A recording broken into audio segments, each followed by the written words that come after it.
Welcome to NextGenEdu's AI Innovation Series. I'm here at CIC, putting presidents in the hot seat for quick interviews. Today I have Susana Rivera-Mills from Aurora University. Welcome. How are you doing today? Hi, Lawrence. I'm doing great. Happy to be here with you. Why don't you give us a little background about yourself and your institution? Sure. I have the pleasure of serving as president for Aurora University. I've been there 3 years now.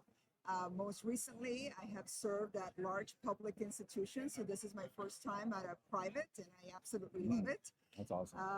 And in addition, just to tell you a little bit about Aurora, we have about 6,000 students, and we are a Hispanic serving institution with about 48% of our student population being of Hispanic background. Awesome.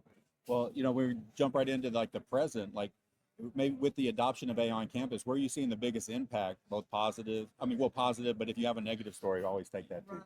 if you're worried about something. We jumped into AI pretty quickly, but we did it cautiously at the same time. We wanted to be responsible in how we were going to integrate it into our campus culture, everything from curriculum to operations. I think we're already seeing operational efficiencies that are allowing staff to free up some of their time so that they focus on the things that really matter, building relationships, having those meaningful conversations with students and others. So for us, it's been everything from using AI in recruitment to using AI with transfer, evaluation of transcripts. That has been very helpful. But even something as simple as using chatbot and AI technology to answer lots of questions that tend to repeat, that helps to free up staff time so that For they can student support, you're talking about? Exactly. Student support, or even inquiries about our institution on the admissions side. Maybe if you don't just mind me going a little deeper, Sure. who led those initiatives and decided on that? How did you do that as an institution and a president?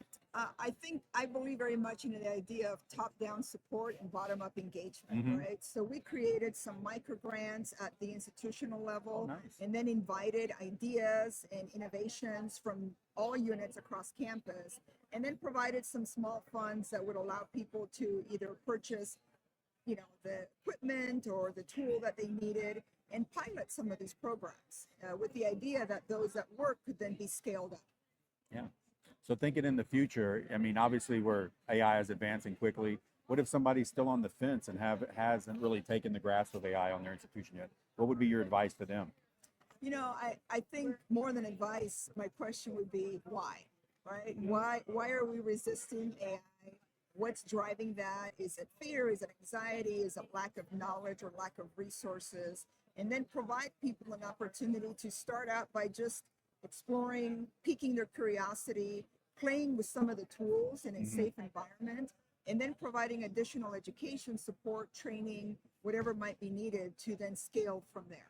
Have you used, in a couple of these interviews, I've heard CIC has great resources for AI training. Is that just for presidents, or is it, do you know if it's what other people have access? It goes beyond that. So I happen to caveat here. I happen to be on the CIC board. Oh, all right. And I know a lot about this. But CIC has a wonderful AI initiative where we invite cohorts from institutions to come together and we meet them where they are. CIC does a wonderful job of supporting strategy, supporting the tools, just creating that education as a team. So each institution can organize their team, provide their team the engagement, CIC provides support, and then you also have other peer institutions that are doing the same thing that you are and doing that kind of exploration, and that's very helpful. Well, I think that's awesome. That's great leadership. I appreciate your efforts in there. Absolutely. I appreciate CIC too. Yes, me too. And thank you for being on the show. Thanks for the quick interview, and I hope you have a great conference. Thanks, Lawrence. Happy to be here.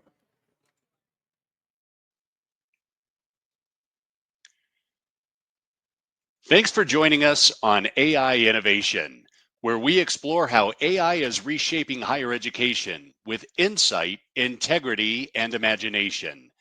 Be sure to follow us on LinkedIn or YouTube for updates and future episodes. Until next time, keep learning, keep leading, and keep asking the big questions.